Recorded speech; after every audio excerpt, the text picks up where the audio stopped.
하나님께서 아브라함에게 또 다시 나타나셨습니다.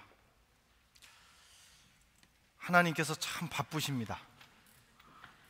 우리 생각에는 한 번이면 처리할 일인데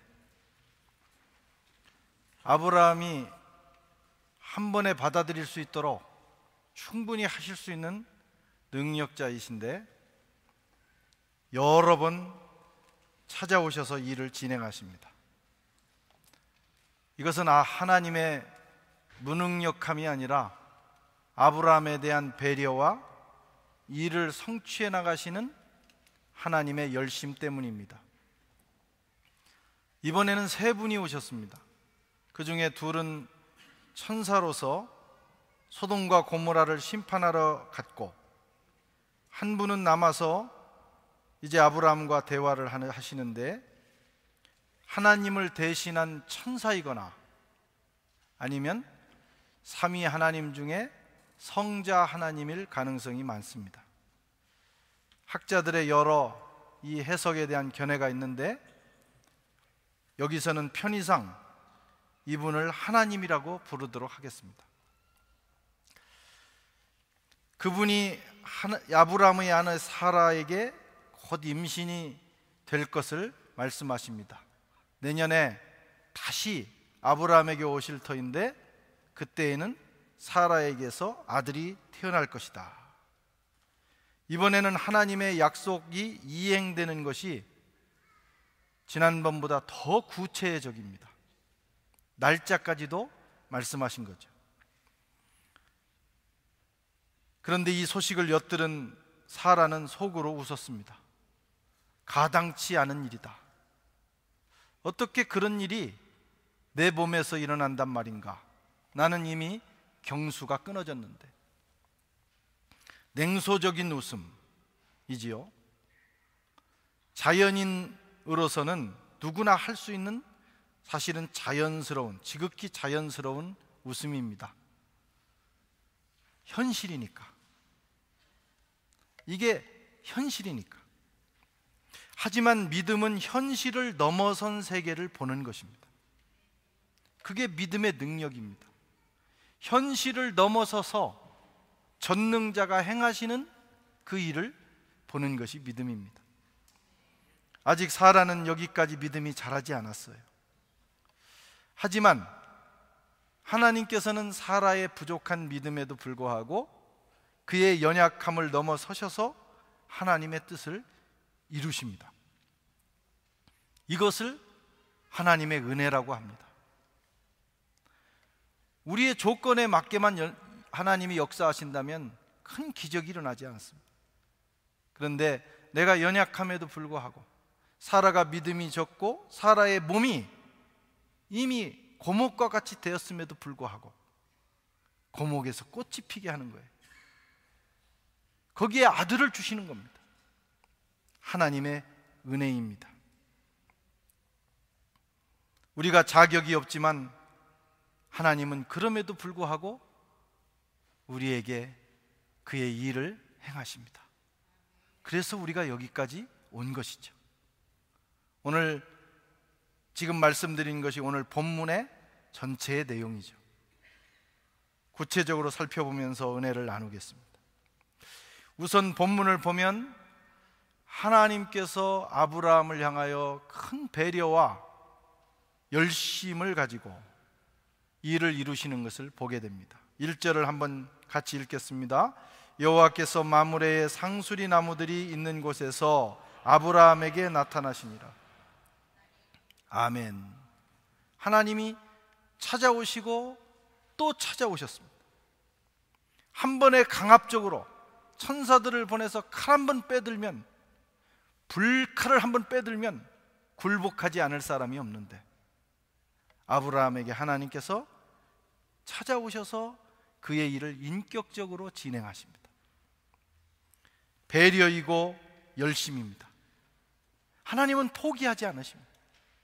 열심, 우리를 구원하시고자 하는, 우리를 세우시고자 하는 하나님의 열심, 그것 때문에 우리가 성장하는 것입니다. 하나님의 배려와 열심을 다른 말로 하면 사랑입니다. 하나님이 진행하시는 구속사의 역사는 사랑으로 이루어집니다.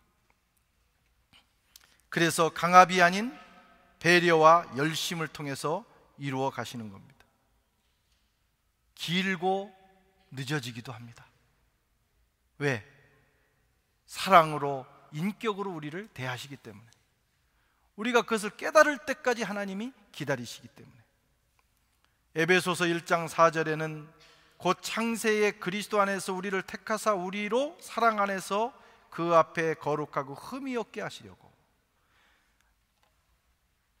바울은 구속사를 이렇게 설명합니다. 그리스도 안에서 우리를 택하사 우리로 사랑 안에서 거룩하고 흠이 없게 하시려고. 천지창조, 얼마나 웅장하고 얼마나 위대한 하나님의 역사입니까? 하나님께서 말씀 한마디로 없는 것을 있게 하시고 세상을 창조하셨습니다. 그러나 우리를 죄 가운데서 건져주시고 사망에서 건져주시고 하나님의 자녀가 되게 하시고 우리를 영적으로 자라서 하나님의 영광에 이르게 하시고 하나님 나라의 상속자가 되게 하시고, 이런 모든 하나님의 구속사는 하나님께서 능력으로 행하시지 않았다는 거예요. 천지창조를 능력으로 6일 동안 하실 수 있는 분이 우리 하나 구원하시기 위해서 그는 오랜 시대를 기다리시고 인내하시고 역사하시고 찾아오시고 모든 것을 희생하셨습니다. 선지자들을 부지런히 보내셨습니다. 아들까지 보내셨습니다. 십자가에 죽게 하셨습니다. 부활하고 승천하게 하실 뿐만 아니라 하나님은 성령을 보내셔서 오늘 또 달마다 우리를 설득하시고 우리에게 말씀하시고 인도하시고 기다리고 계시다, 이런 말씀. 오늘 저와 여러분이 예수 믿고 하나님 자녀 되어 오늘 여기에 있게 된 것은 하나님의 그 오랜 기다림, 하나님의 인내하심, 포기하지 않는 하나님의 열심 때문인 줄 믿으시기 바랍니다. 내가 잘나서도 아니에요. 내가 믿음이 좋아서도 아니에요. 돌아보십시오. 하나님이 여전히 기다리고 계셨기 때문에 우리가 여기에 있게 된 것입니다. 우리 자신과 가까운 이웃, 아니 내 가족들을 한번 돌아보세요. 분명히 속 터지는 인간들이 있을 겁니다. 생각만 해도 속이 터져. 저렇게 고집이 세고 저렇게 말을 듣지 않고 저렇게 깨닫지 못할까? 그렇죠? 내가 나를 봐도 그럴 때가 있죠. 하나님의 마음이 그렇습니다. 우리를 보실 때 속이 터져요.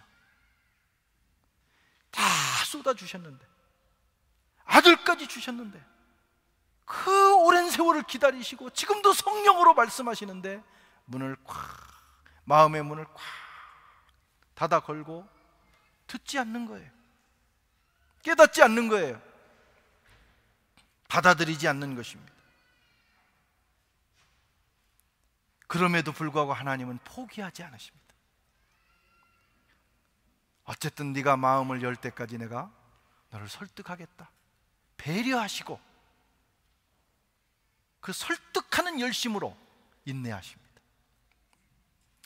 결국은 다 넘어가게 돼 있어요. 하나님의 사랑, 그분이 포기하지 않으니까. 2016년 시작했는데 이 하나님의 사랑 앞에 한번 마음을 활짝 열어보시기 바랍니다.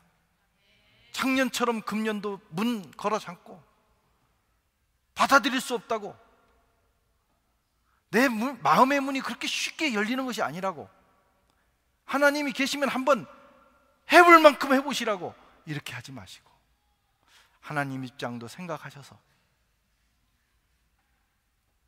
네? 한번 생각해 보시라고. 하나님의 입장도 생각하셔서 마음을 활짝 열고, 주님, 금년에는 마음껏 역사하십시오. 제가 복종하겠나이다. 이렇게 해보시라고. 우리가 잘 살아가는 거, 우리가 예수 믿는 거, 지금 여기까지 있는 거, 사실 우리가 잘나서가 아니라 하나님의 배려와 열심, 그분의 사랑 때문이라는 거, 은혜 때문이라는 걸 알고 우리는 출발해야 하겠습니다. 물론 아브라함이 아무것도 안 한 건 아니에요. 아브라함도 훌륭한 면이 있어요. 그래서 믿음의 조상이 되는 겁니다. 아브라함은 오늘 본문에서 보면 정성스러운 손님 접대를 하는 사람이었어요. 사실 이분들이 처음에 천사인 줄 알고 하나님인 줄 알고 모신 것은 아니었을 겁니다. 나그네를 대접하는 습관이 있었고, 대접할 때는 정성스럽게 하는 그런 삶의 자세가 있었어요. 이 아브라함의 접대가 하나님의 은혜를 대신할 수는 없지만, 그러나 하나님과 관계를 맺고 하나님의 은혜가 들어오는 통로를 여는 길은 된 것입니다. 그것은 우리가 해야 돼요. 마음 열고 하나님의 은혜를 받을 수 있는 자세는 우리가 갖춰야 합니다. 아브라함은 늘 지나가는 객들을 대접했습니다. 그러다가 어느 날 천사를 대접한 거예요. 그래서 히브리서 13장에는 이 아브라함이라는 표현은 안 하지만 이 아브라함의 얘기를 합니다. 함께 읽어보겠습니다. 히브리서 13장 2절. 제가 읽겠습니다. 손님 대접하기를 잊지 말라. 이로써 부지 중에 천사들을 대접한 일이 이들이 있느니라. 부지 중에예요. 열심히 손님 대접하는 삶을 살다가 부지 중에, 자기도 알지는 못하는 중에 대접하고 나니까 이게 천사라. 이게 하나님의 은혜를 입는 사람들은 평소의 삶이 다릅니다. 자세가 다릅니다. 마음가짐이 다릅니다. 우리가 이런 마음과 자세를 늘 유지하고 살다가 어느 날 천사를 대접하는 것입니다. 이 천사를 대접한 사람들이 성경뿐만 아니라 또 기독교 역사에 많이 나타나는데, 그 후로부터 인생이 바뀌고 하나님의 역사들이 일어나요. 어떤 사람들은 손님 대접하기를 힘쓰는 사람이 있어요. 우리 교회도 보면 늘 손님이 끊어지지 않는 그런 가정들이 있어요. 가진 것이 많아서가 아닙니다. 마음입니다. 어떤 사람들은 남을 돕기를 힘씁니다. 부지런히 누구 도울 사람이 없는가, 물심양면으로 돕습니다. 돈이 많아서가 아닙니다. 마음 때문입니다. 어떤 사람들은 이웃을 위해서 기도하고 교회를 위해서 봉사하고 성도들을 친절하게 대합니다. 시간이 남아돌아서 할 일 없어서 그런 게 아니에요. 속 없는 푼수라 그런 게 아닙니다. 삶의 자세입니다. 성도가 이런 삶의 자세를 가지고 살아가는 건 중요합니다. 그러다가 천사를 대접하는 거예요. 천사가 휘황찬란한 그 빛 가운데 나타나는 게 아닙니다. 그럼 누구나 대접하지요.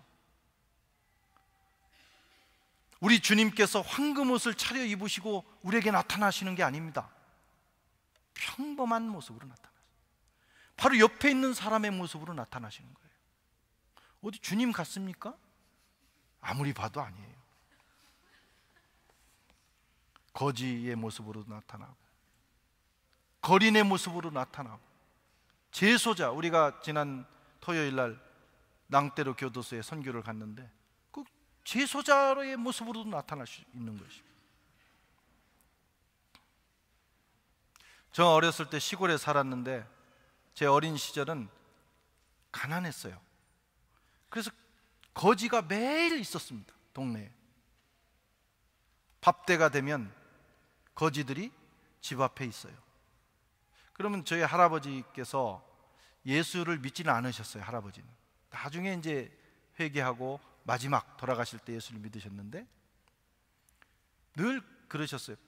누구든지 밥때 집 앞을 지나가면 반드시 들어오게 해서 식사를 하도록 했어요. 지나가는 객을 흔연하게 대접하라. 이게 거의 가훈처럼 그냥 보내지 말라는 거예요. 대접해도 흔연하게 대접하라. 아마 제가 어렸을 때 이 먹을 것이 없을 때, 부족할 때 사람들의 습관이 그랬다면 이 시대는 이게 굉장히 중요한 미덕이었을 거예요. 지나가는 객을 그냥 보내지 않는. 아브라함은 그렇게 살았어요. 지나가는 객 나그네, 때로는 씻지 못한 거지 같은 모습이었을 수도 있습니다. 그런데 모셔서 자기의 재산을 축내면서 흔연하게 대접하다가 주님을 만난 것입니다. 아멘. 예. 짠돌이로 인생을 살면 주님을 못 만나요. 그냥 자기 목구멍 풀칠하다가 끝나는 거예요. 이런 역사를 경험하셔야 돼요. 파리 생활은 손님 맞이하는 생활입니다. 파리에서 교민으로 사는 거, 목회하는 거, 파리에서 주재원으로 와 계신 분들도 마찬가지예요. 얼마나 손님이 많은지. 제가 여기저기 다녀보고 집회도 가보면 어떤 지역은 너무 손님이 없어서 손님이 제발 왔으면 하는 지역도 있는데, 여기는 우리가 무슨 복에 겨웠는지 손님이 끊이질 않습니다. 저도 처음에 왔는데요, 한 1년은 손님 대접하는 게 재밌더라고. 뭐 안내도 하고 뭐 덕분에 에펠탑도 올라가고. 근데 그 앞에 에펠탑 수십 분 올라가다 보니까 에펠탑 보기도 싫어요. 그래서 이제 그냥 근처에 내려드리고 이렇게 하고. 초창기에는 얼마나 손님들이 많이 오는지, 그것도 뭐 이렇게 잘 아는 사람도 아니고 후배 목사의 섬기는 교회의 어느 집사님의 딸이래요. 그런데 연락이 와가지고 공항에 모시러 가서 그 따님을 또 집에서 잘 먹여가지고, 또 이제 그 당시는, 요즘은 언어들을 잘하는 젊은이들이 잘하는데 또 그걸 몰라요. 그럼 또 이렇게 해가지고 또 후배 선물도 또 사서 이렇게 보냅니다. 하다 보니까 나중엔 지치더라고. 어떻게 내가 그 사람들을 다 영접하나. 그래서 지금은 그렇게까지는 못하지만 내가 사역을 하면서 내 역량에서 할 수 있는 부분이 있다면 최선을 다합니다. 돌아보니까 20년 세월을 돌아보니까 사실은 그렇게 대접하고 이분들이 돌아가서 감사하다고 편지를 보내는 경우는 약 20%밖에 안 됩니다. 새카맣게 잊어버립니다. 그리고 어떤 분들은 뭐 이 유럽이나 다른 곳에 있는 분들은 우리 집에 며칠 묵고 가면서 꼭 오십시오. 근데 가려고 하면 벌써 귀국해 버렸어요. 뭐 그래서 거의 간 적은 없어요. 그래도 돌아보면 하나님께서 그런 일들을 통해서 많은 축복을 주셨습니다. 더 어려운 것은 이 파리 살면, 파리 사니까 우리 얘기 좀 해야 돼요. 우리는 매일 만나는 사람들, 매일 누가 오겠다 그러는데 이분들은 평생에 한 번 오는 사람들이 많아. 그래가지고 그냥 특히 어른들 같은 경우에 그걸 생각 못하고 늘 만나는 사람처럼 대접했다가 아주 안 좋은 소리를 들을 때도 있어요. 나름 열심히 했는데 서운하다. 성원이 형이가 서운하다. 많이 컸더라. 그는 많이 컸더라. 이렇게 아마 다 여러분 경험해 보셨을 거예요. 그래서 여기 사는 게 사실 그런 면에서 피곤하고 힘들기도 하지만, 그러나 우리가 만나고 대접해야 되는 사람들이 있다면 정성스럽게 최선을 다해야 합니다.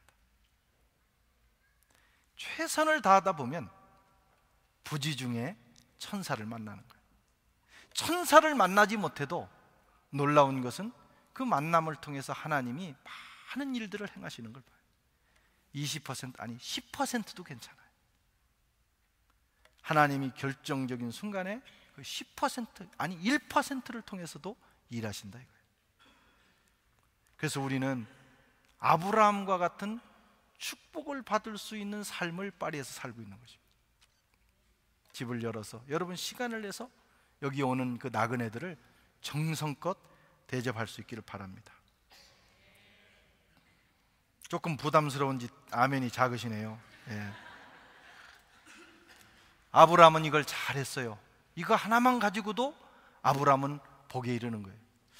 그렇다고 해서 이 아브라함의 이 아름다운 삶의 자세가 의의가 되는 건 아닙니다. 하나님이 베푸신 은혜에 비하면 100만 분의 1도 안 돼요.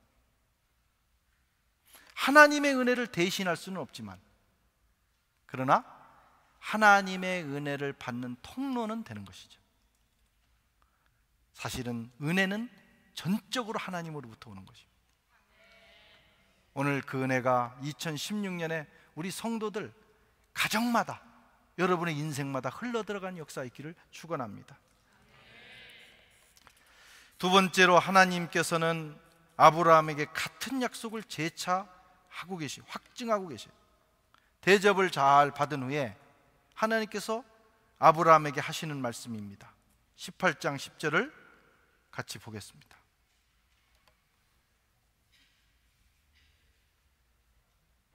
왜 안 되죠? 네. 시작. 그가 이르시되 내년 이맘때에 내가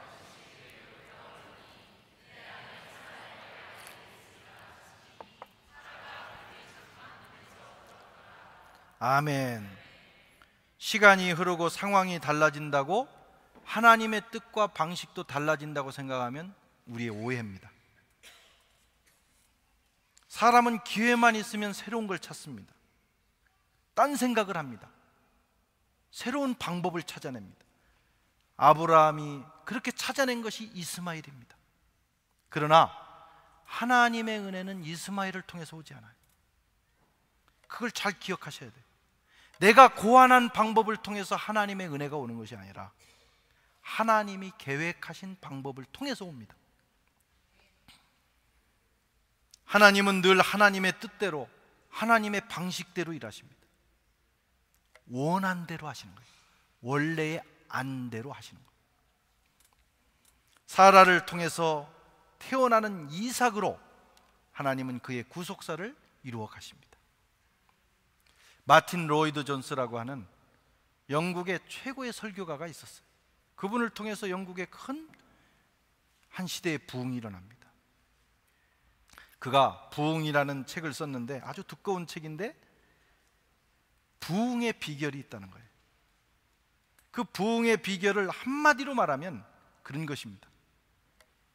사람이 개발한 새로운 방법, 기발한 캠페인, 또 유명인들, 가령 연예인이라든가 영화인들을 초청해서 사람들의 호기심을 끄는 어떤 집회가 부흥을 일으키는 건 아니라는 거예요. 부흥은 어디서 오느냐? 오래전부터 하나님이 하셨던 그 방식에서 온다는 거예요. 창세기 26장에 보면 이삭이 우물을 파서 물을 얻는 내용이 나옵니다. 한번 읽어보겠습니다. 이삭이 그곳을 떠나 그랄 골짜기에 장막을 치고 거기 거류하며 그 아버지 아브라함 때에 팠던 우물들을 다시 팠으니 이는 아브라함이 죽은 후에 블레셋 사람이 그 우물들을 메웠습니다. 이 당시의 우물물이라고 하는 것은 생명수입니다. 그런데 이삭이 생명수를 어디서 얻느냐? 새로운 곳을 판 것이 아니라 블레셋 사람들이 그 물 먹지 못하도록 메웠던, 마귀가 세상이 은혜 받지 못하도록 막았던 그 우물, 조상이 팠던 그 우물을 팔 때 생명수가 나왔다는 것입니다. 부흥도 마찬가지. 우리가 하나님의 은혜를 받는 길도 어떤 기발한 방법에 있는 것이 아니라 우리 조상들이 파서 먹었던, 마셨던 그 우물을 파야 된다. 뭐예요 그게? 기도입니다. 수천 년 전부터 하나님의 사람들은 기도해서 은혜 받았어요. 말씀입니다. 하나님의 말씀을 파고 들어가서 은혜 받았어요.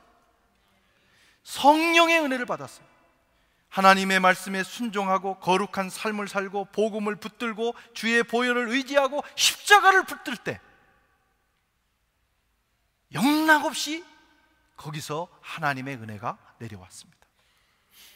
근데 사실 이거 얼마나 식상한 일이에요. 교회에 오면 우리 어려서 저희 50년 동안 늘 듣는 얘기, 기도, 말씀, 성령, 순종, 복음, 예수, 뭐 좀 기발한 거 없을까요? 예수 말고 수혜, 뭐 좀 다른 이름 없나요? 50년을 들었는데 너무 많이 알고 너무 많이 들어왔어요. 그래서 뭔가 기발한 데서 하나님의 역사가 있을 거로 생각하지만 그렇지 않다는 거예요. 바로 거기서 우리 조상들이 은혜 받았던, 우리 조상들이 하나님의 역사를 경험했던 그 우물을 팔 때 여러분 거기서 생명을 얻게 되는 것입니다. 종교개혁은 뭐냐? 종교개혁은 하나님의 말씀, 근본으로 돌아간 거예요. 그랬더니 중세의 어두움이 물러가는 빛이 임했어요. 중세의 휘장을 찢어버렸어요. 새로운 시대가 열렸어요. 말씀으로 돌아갈 때, 기도로 돌아갈 때, 여러분 성령으로 돌아갈 때, 거룩함으로 돌아갈 때, 복음으로 돌아갈 때 여러분 새로운 세상이 열리게 되는 것입니다. 세상살이는 혁신적이어야 돼. 우리가 세상 살아갈 때 많은 아이디어를 내서 혁신적인 삶을 살아야 돼. 그러나 영적인 것은 근본적이어야 돼. 다른 게 없어요. 아브라함이 팠던 우물을 파는 것처럼 여러분 우리 할머니 할아버지들이, 우리 선배들이, 우리 조상들이 은혜 받았던 그 방식으로 돌아가야 하는 것입니다. 한국교회는 지금 너무 많이 갔어요. 그 중요한 것은 다 버리고 너무나 새로운 거, 세상적인 것으로 갔어요.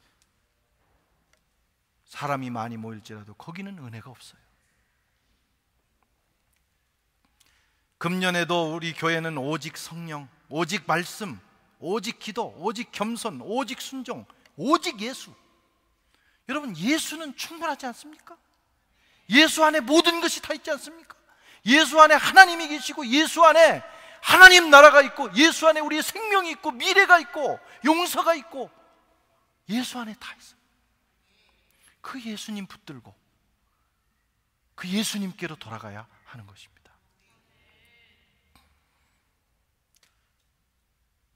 아브라함에게 오신 하나님께서 바로 그걸 얘기하시는 거예요. 내 생각, 내 방법은 바뀌지 않았다. 그거 붙들어야 산다. 세 번째로 사라가 웃었습니다. 12절 같이 읽겠습니다. 사라가 속으로 웃고 이르되 내가 노쇠하였고 내 주인도 늙었으니 내가 무슨 즐거움이 있으리. 왜 웃었습니까? 어이가 없어서 웃은 거예요. 엿듣다가, 차라리 안 들었으면 이런 실수 안 할 텐데 엿듣다가,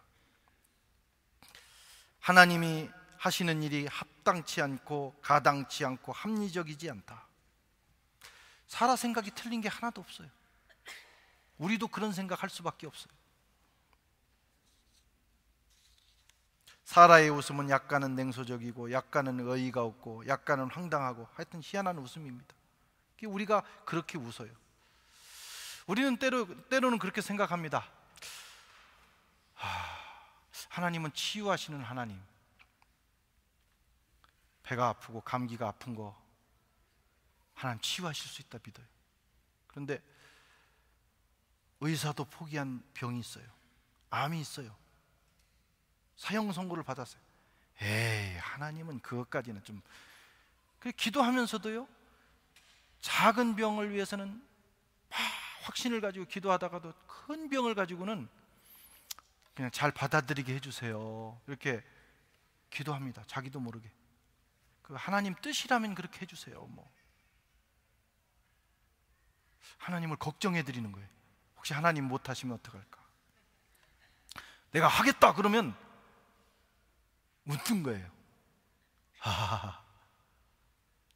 좀 황당한 말씀 그만하시고 그냥 제가 받아들이겠습니다.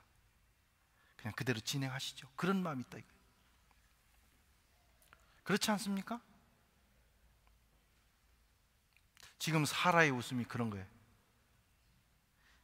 몇 년 전만 했어도 가능했을 텐데 나는 경수 끊어지고 우리 영감은 지금 99세예요. 불가능한 일입니다. 웃는 거예요. 그런데 이번에는 하나님께서 즉각적인 반응을 하십니다. 13절 14절에 여호와께서 아브라함에게 이르시되 사라가 왜 웃으며 이르기를 내가 늙었거늘 어떻게 아들을 낳으리로 하느냐. 여호와께 능치 못한 일이 있겠느냐. 기한이 이를 때에 내가 내게로 돌아오니 사라에게 아들이 있으리라. 사라가 그 얘기를 듣고 두려움이 휩싸였어. 그래서 나 안 웃었다고 거짓말합니다. 사람이 겁을 먹으면 거짓말을 하게 돼 있어요. 그러나 하나님께서 사라를 나무라신 건 아닙니다. 사라에게 충격을 주신 거죠. 이 충격을 한번 받으면 정신을 차립니다. 인간의 연약함을 아시는 하나님께서 그를 깨우치시기 위해서 반문하신 겁니다. 결국은 하나님께서 말씀대로 아들을 주셨어요. 기적이 일어났습니다. 사라가 그 아들을 안고 21장 5절 6절에 이렇게 말합니다. 아브라함이 그의 아들 이삭이 그에게 태어날 때에 100세라 사라가 이르되 하나님이 나를 웃게 하시니 듣는 자가 다 나와 함께 웃으리로다. 사라가 웃었습니다. 참 하나님은 사람을 웃게 하시는 분이에요. 가족들도 웃고 이웃도 웃었습니다. 이 웃음은 놀라움, 감격, 감사의 웃음이에요. 있을 수 없는 일이 일어났다 이거예요. 금년에 하나님께서 여러분들을 웃게 하실 줄 믿습니다. 있을 수 없다고 생각한 일이 일어나는 거예요. 저는 지난 한 해 우리 교회 목회하면서 성도들의 삶에서도 봤고 우리 교회 목회에서도 어떻게 할까? 금년 너무너무 캄캄하다. 하나님 앞에 엎드려 기도했을 뿐이에요. 그런데 연말 됐을 때 캄캄하게 너무 정말 어렵게 시작을 했지만 한 해를 초창기는 사실 두려움이 있었어요. 그런데 12월에 하나님이 웃게 하셨어요. 모든 면에서. 금년은 뭐 더 크게 웃게 하실 것 같아요. 사라의 연약함을 넘어서 우리의 부족함을 넘어서 하나님은 일하십니다. 때는 우리가 두려워하고 의심하지만 하나님께서는 우리에게 그의 일을 그의 뜻대로 행하셔요. 그렇게 해서 일어난 결과를 우리가 뭐라고 하느냐? 기적이라고 하는 겁니다. 저는 기적을 믿습니다. 하나님은 기적을 행하시는 분입니다. 하나님이 행하시는 일은 다 기적이에요. 그래서 사라를 웃게 하시고 우리를 웃게 하십니다.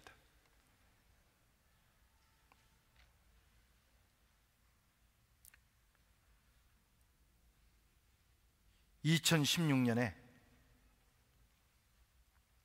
우리를 웃게 하시는 동그라미의 기적이 많이 일어날 수 있길 바랍니다.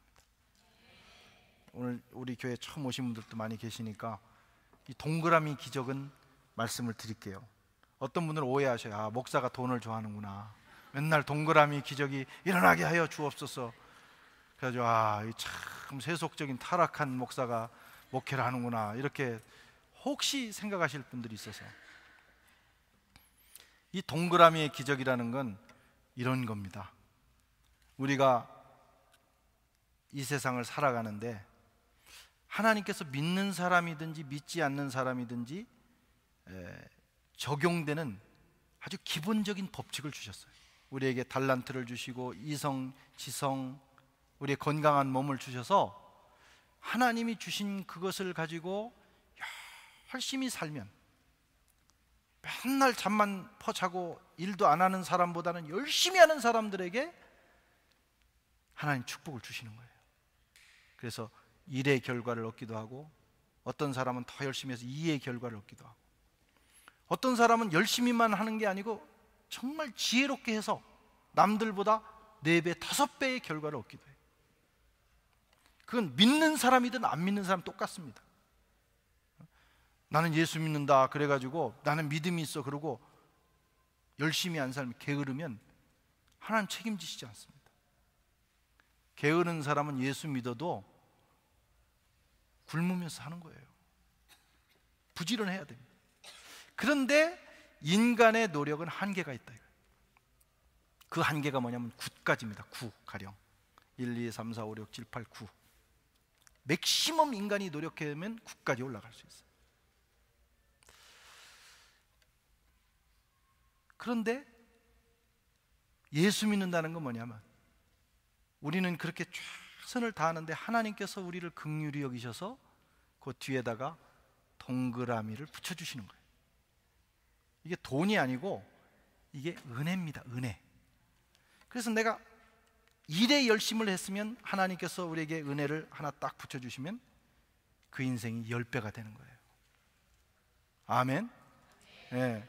그런데 아무것도 안 하고 제로다 그러면 하나님이 아무리 동그라미를 100개 붙여도요, 그 사람에게는 역사가 안 일어나는 거예요. 기도해야 되고, 말씀대로 살아야 되고, 부지런히 일해야 되고, 공부해야 돼요. 학생들 공부해야 돼요. 공부 안 하고 기도만 하면 하나님께서 무슨 답안지를 가르쳐 주시는 게 아닙니다. 하나님은 시험을 보신 적이 없기 때문에 그 답안지를 모르셔요. 내가 열심히 하면 하나님 지혜를 주시는 거예요. 그렇다고 기도하지 말고 공부만 하라는 것도 아닙니다. 그러나 열심히 해야 돼요. 근데 성경에 보면 하나님 나라의 법칙은 30부터 시작합니다. 보통 30배, 60배, 100배의 축복을 주신다. 기본이 30이에요. 그 얘기는 뭐냐면 성도는 안 믿는 사람보다 3배 열심히 살아야 된다는 거예요. 네? 열심히. 교회 봉사하는 사람은 3배 열심히 여러분 공부하셔야 돼요. 네? 기도하는 사람은 다른 사람보다 3배 열심히 여러분의 인생을 살아야 돼요. 근데 그때 어떤 일이 일어나느냐? 하나님이 동그라미를 붙이시는 거예요. 은혜를 주시는 거예요. 그러면 30배, 2개를 붙이시면 300배. 할렐루야. 이 기적이요, 우리 성도들 가운데 일어나고 있습니다. 금년 한 해 열심히 사시고, 그러나 내 입만 믿지 마시고, 오늘 아브라함과 사라에게 일으키셨던 하나님의 그 역사를 믿으면서 살아가심으로 동그라미의 기적이 저와 여러분에게 넘치기를 축원합니다.